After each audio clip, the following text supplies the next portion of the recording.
Hello everybody, welcome to Snyder's Inc. and today we got an unpopular notes video and this is disturbing cold cases solved in 2023 you can't ignore. We'll get right into it, ladies and gentlemen. The like button, subscribe button, comments, thing down below. Let's go. The Opelika Jane Doe. Can you help tell my story? It was Saturday, January 28, 2012, when a woman found my remains near a creek bank on her street. They are not sure how long I was there before I was discovered. I was wearing a long-sleeve pink shirt with heart buttons and small ruffles along the neck. My medium-length brown hair was styled in cornrows, and my left... I'm not even realistic this, but it's insane to me how many Jane Doe cases are probably out there that we don't even know about. We don't even know how many there could be, but to think there's so many like Jane Doe cases that people just never been identified.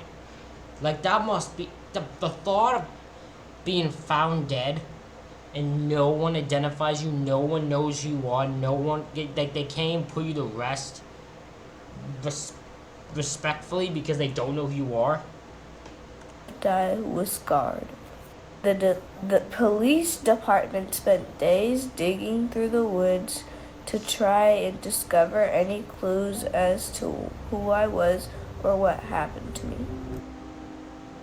In 2012, the remains of a young girl who had been subjected to horrendous abuse throughout her short life were recovered by police in Opelika, Alabama. Despite countless appeals by law enforcement, there were no missing persons currently fitting her likeness, and no one came forward with any information as to who the young girl could possibly be. With the case quickly going cold, it wasn't until a tip was received years later that meant the Opelika Jane Doe could finally be given her name back. This is her story. The Opelika Jane Doe. On January 28, 2012, a small human skull was discovered. Also, the intro to that, him telling the story reminded me of like, Law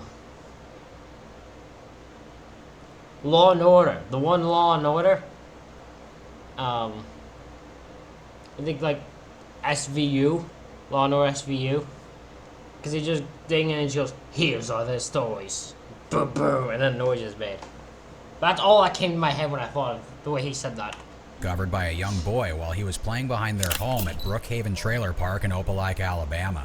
Police were called and arrived on scene shortly after, and found additional human remains in the surrounding woods. Alongside the bones was a pink shirt with hearts buttons and ruffles, found in a creek nearby, although it was unclear if it was related. An autopsy revealed over 15 individual fractures to her skull, arms, legs, shoulders, and ribs, which had all healed and were attributed to blunt force trauma. These injuries were sustained before her death, which was determined to be a homicide. The medical examiner also suggested that baby Jane Doe may have been malnourished and blind in her left eye due to a fracture in her eye socket. The estimated time of her death was believed to be between summer of 2010 to 2000. To think also that a child could go without being identified. You would think a child, especially someone that specific, would be easy to identify. I'm going to assume, I guess, the parents didn't get identified. They probably the ones that killed her. So, yeah, it's insane that you could go just... A child could go without being identified in this day and age. 2012, like, that's... DNA was really... It was still good in 2012, so... 2011. The initial investigation. Detectives made efforts to spread awareness about the case by releasing a composite sketch of the unidentified little girl and displaying it on billboards across the southeast, as well as posting flyers on the internet. They urged anyone who could identify the girl to come forward, emphasizing that she was an innocent child who did not deserve to die in the manner she did. Agreed. Despite appealing for information and running DNA tests through missing person databases, no matches were found, and the cases went cold within 4 months. The unidentified girl was known as Opelika Jane Doe. In 2016, 4 years after Opelika Jane Doe's remains were discovered, new images of the little girl were released by the National Center for Missing and Exploited Children, created by forensic artists utilizing facial recognition software. As you can see in this picture, the unidentified young girl is depicted with an eye deformity as seen in her autopsy, as well as short, tightly braided hair owing to the fact some of the braids were still attached to the skull when her remains were missing. Years later. Weeks after the National Center for Missing and Exploited Children released their e-fit of the young girl, a break came in the case in the form of a photograph from 2011, a year before Opelika Jane Doe's remains were found. Break in the case. When we released the composite pictures several weeks ago, like you said, we got several leads that came in through the department. One of the most promising leads was these photographs. We had an individual that contacted us that was a teacher at a Vacation Bible School class at Greater Peace Baptist Church back in the summer of 2011. And she remembered this young girl being in her class, remembered some of the characteristics that we described in the earlier press release, and she believes that this girl... Okay, so this is a way better picture than the other one they showed, because the other one they showed looked like I couldn't make out anything on it. Is Jane Doe. Well, not anything, but like any specific details on the little girl. When she sent us the photographs, we talked to her, we talked about some of the characteristics of this girl, or she talked to us, I should say, and described this young girl. We knew that there was a lot of things that jumped out at us about Jane Doe. These images you can see now were given to investigators by a former Vacation Bible School teacher from the Greater Peace Church in Opelika. The teacher suspected that Opelika Jane Doe was the girl in the picture. However, when investigators searched through the church and school records, they were unable to find her name. The picture showed a little girl with a deformity in her left eye, medium-length black hair styled in small, tight curls, and wearing slightly unkept and dirty clothing. Just like the composite release of the Opelika Jane Doe, the teacher who provided the photograph described her as being very quiet and keeping to herself, not interacting much with the other children. Finding the Opelika Jane Doe. Despite this being the most promising lead in the case yet, police were unable to identify her through school records. Investigators appealed to the public to help identify the girl and asked the public if anyone remembered a little girl who attended the Bible school to come forward with information. A social media campaign was launched, and a reward was offered, increasing from $5,000 to $20,000 to anyone who could identify the young girl. Investigators couldn't believe that no one seemed to know who this young girl was, and that a child with striking features was able to disappear without being missed. That's what I'm saying. Police 2022 release. It's unbelievable to me that someone with so, like, rememberable features, the way eye is and all that, the fact that someone's able to go without being noticed and no one knowing who she is insane. I find it hard to believe that no one in Opelika knows who this child is.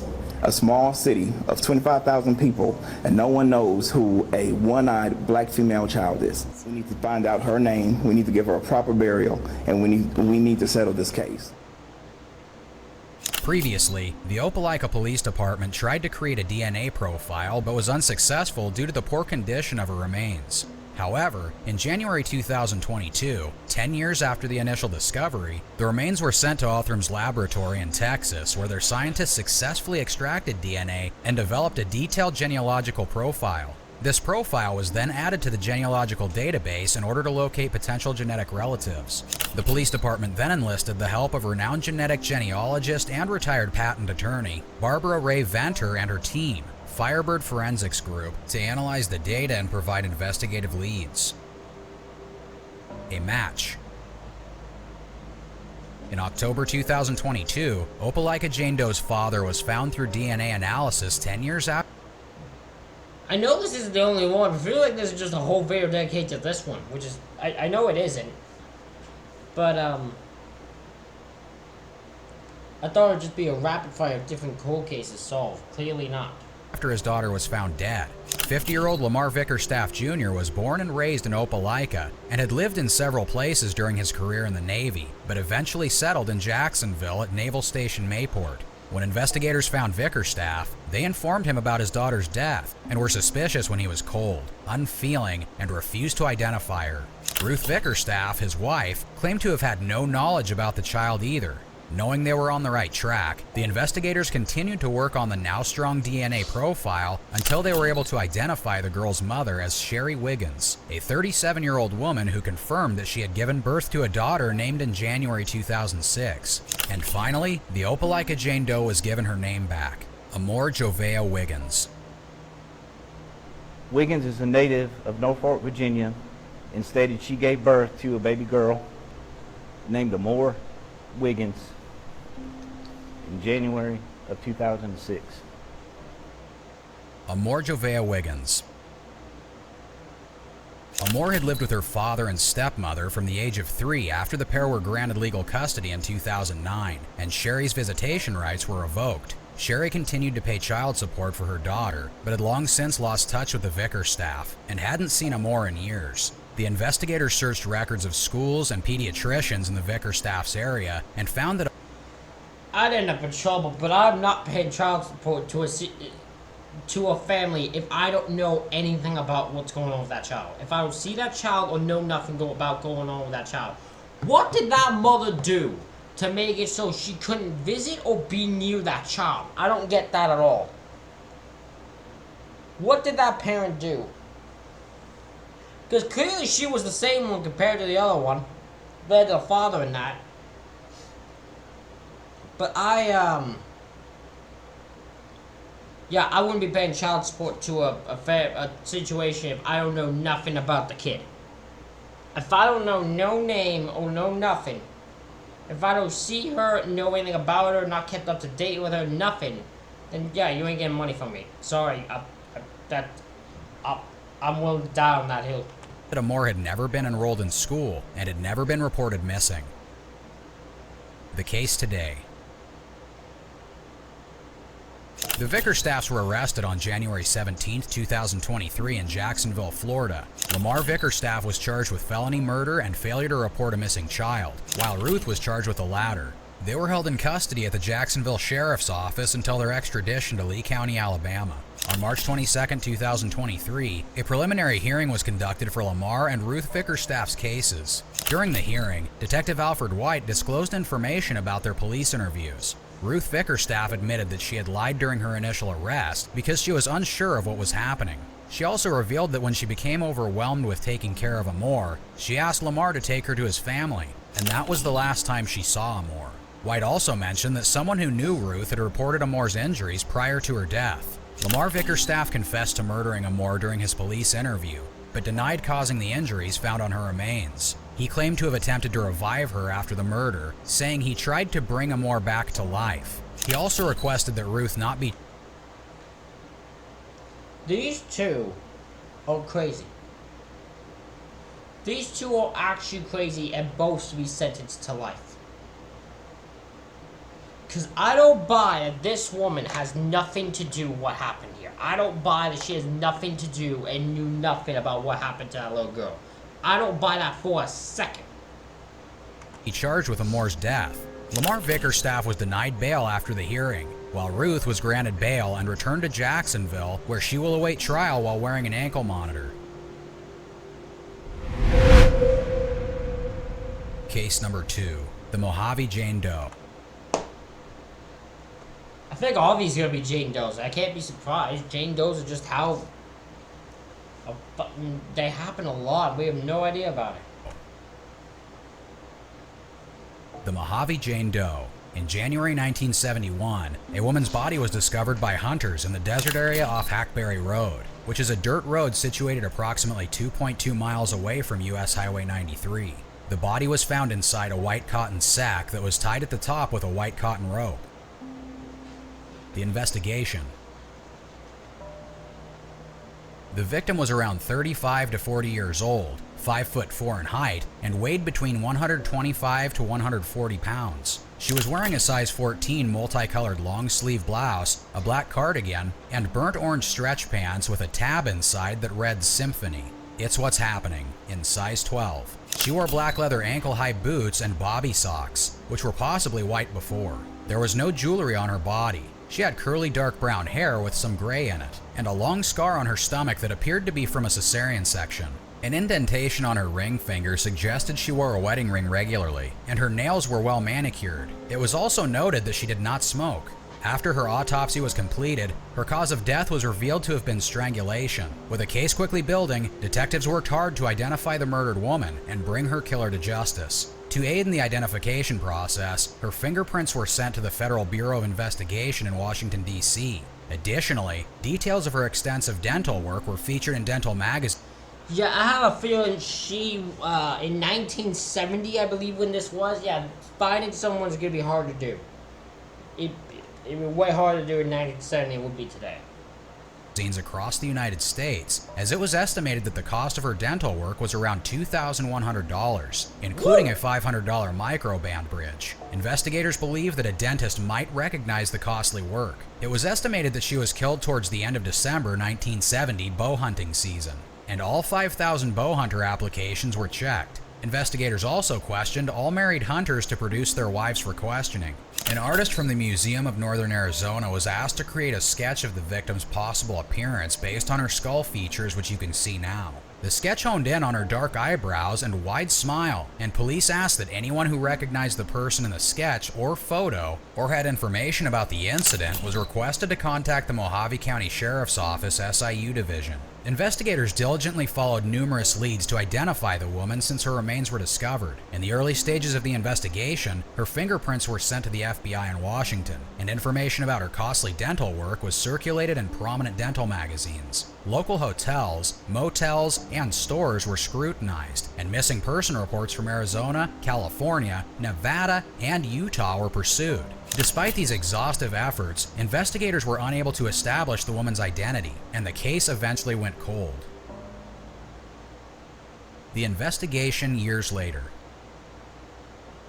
In 2022, 51 years after the victim was found, Mojave County Sheriff's Office cold case investigators collaborated with private DNA laboratory, Othram, to explore the potential of advanced DNA testing and forensic-grade genome sequencing in uncovering the identity of the woman and the circumstances surrounding her death.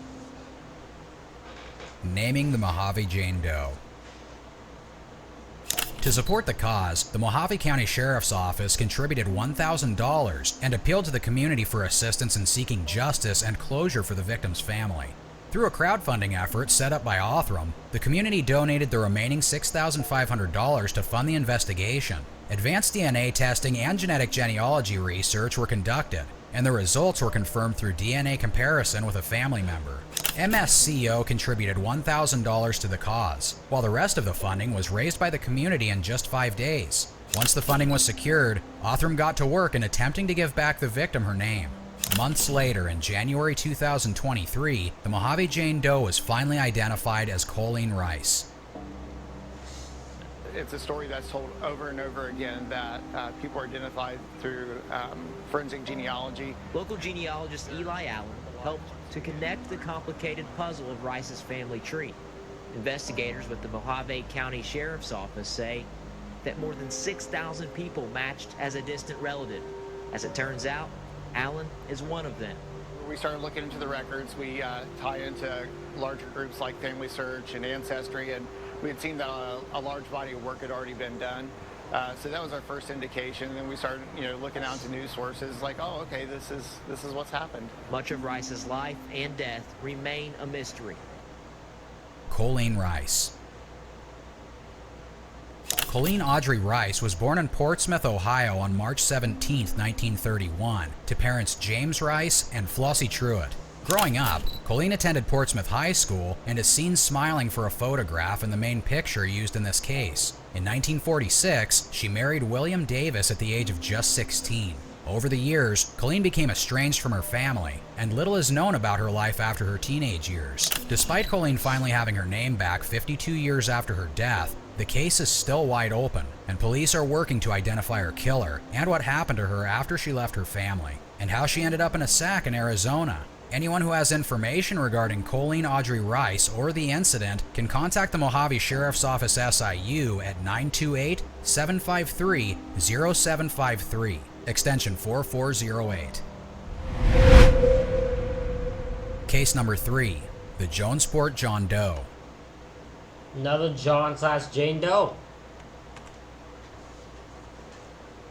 In July 2000, a group of boaters were 27 miles off the coast of Jonesport, near Grand Manan Bank, when they spotted the particularly skeletonized remains of a man in the water. Despite multiple attempts to identify the man over the years using DNA technology and multiple police appeals, his true identity would remain hidden until a break in the case 23 years later. This is the story of the Jonesport John Doe. The Jonesport John Doe. The man was wearing a blue knit shirt, a pullover, and a digital watch. Unfortunately, there were no immediate clues to identify him, which made it difficult for the medical examiner's office to determine his identity. The initial investigation. An autopsy was conducted on the remains, which confirmed that the man had chronic health conditions. The medical examiner's office was unable to determine the cause of death. Early attempts to identify him through DNA and fingerprints were unsuccessful, and the man's unclaimed remains were eventually cremated and interred. An e-fit was created of the man and spread via the DNA Doe project, but no break in the case was made. The investigation years later. In 2019, the medical examiner's office tried to identify the Jonesport John Doe again, this time through forensic genealogy. The office had used forensic genealogy to identify a man who died in 2014 and a baby whose 1985 death had gone unsolved for more than 36 years. However, there were no viable leads, and the Jane Doe Project, which does research using DNA profiles, did not find any relatives through genealogy databases. Despite this setback, some new clues were uncovered during the testing process. The testing revealed that the man was Ashkenazi, Jewish, tall with a thin build, and possibly a pipe smoker. These clues provided avenues for the medical examiner's office to explore in their search for the man's identity. Naming the Jonesport John Doe. Finally, in January of 2023, the medical examiner's office met with the FBI's Deceased Persons Identification Services Division. This time, they were able to match the man's fingerprints and dental records to those of Khan, providing a long-awaited answer to the mystery of Jonesport John Doe's identity. After 23 years, he was named as Philip Khan. 23 years later, a skeleton found 27 miles up the coast of Maine has been identified. The remains were found near Grand Manan Banks on July 24, 2000. Fingerprints and DNA samples were taken, but no leads were found. In 2019, investigators analyzed a DNA sample and learned the man was Ashkenazi Jewish, but still didn't know who he was. Then in May of last year, the FBI analyzed fingerprints, which were then linked to the dental records of 84-year-old Philip Khan. We do know Khan flew from Las Vegas to New York City in July, shortly before he was reported missing, but why or how he ended up off the coast of Maine is still a mystery. Philip Khan. Khan lived a life full of interesting stories and experiences. He hailed from New York, but little is known about his early years. According to Drago, during the Great Depression, he left home and hitchhiked on trains, changing his last name from Ehrlichman to avoid bringing shame to his family for not having money. Later on, Khan settled in Las Vegas and worked as a cab driver, earning the nickname Stretch from his colleagues because he stood nearly 6 feet 6 inches tall. In his 60s, he met Jean Oliver, a preschool teacher, and they fell in love at their neighborhood pool. Both had lost spouses and were drawn to each other. They lived in a mobile home community, enjoyed going on cruises, and took dance lessons together. Khan and his wife even appeared as extras in movies filmed in Las Vegas, such as Rain Man in 1988.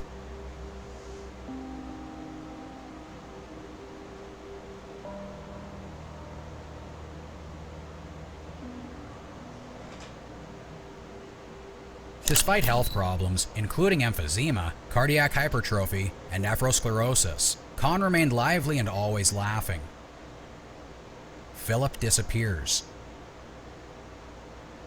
On July 9, 2000, Philip sought out-of-state treatment for one of his conditions, booking a flight to New York. A neighbor dropped him off at the airport and waved him off. He was never heard from again. 12 days after he was last seen, his family reported him missing to Las Vegas Metropolitan Police. Although they knew he had liquidated his assets, sent a letter and money to his sister, and given power of attorney to his wife, they had no idea where he went. Khan had a new credit card with him, But his wife didn't know the card number and couldn't check if it was being used. Soon enough, the trail and the case of Philip Kahn went cold. A resolution. Kahn's stepdaughter and her 2 brothers were notified in January 2023 that the remains of Philip Kahn had been found some 23 years prior and buried in Maine. Though his wife had died in 2007, aged 89, his stepdaughter said that her mother had never stopped wondering what had happened to her husband, and has found comfort that in death, the pair are reunited. Despite having somewhat of a resolution, the family or investigators still do not know what caused Philip to leave that day. Was he really seeking holistic treatment out of state? Did he take his own life? Or did something nefarious happen to him on his travels? Ladies and gentlemen, that is it for this reaction video. Let me know what you think in the comments. Hit the like button, hit the subscribe button. Thank y'all for watching. I'll see y'all for the next one.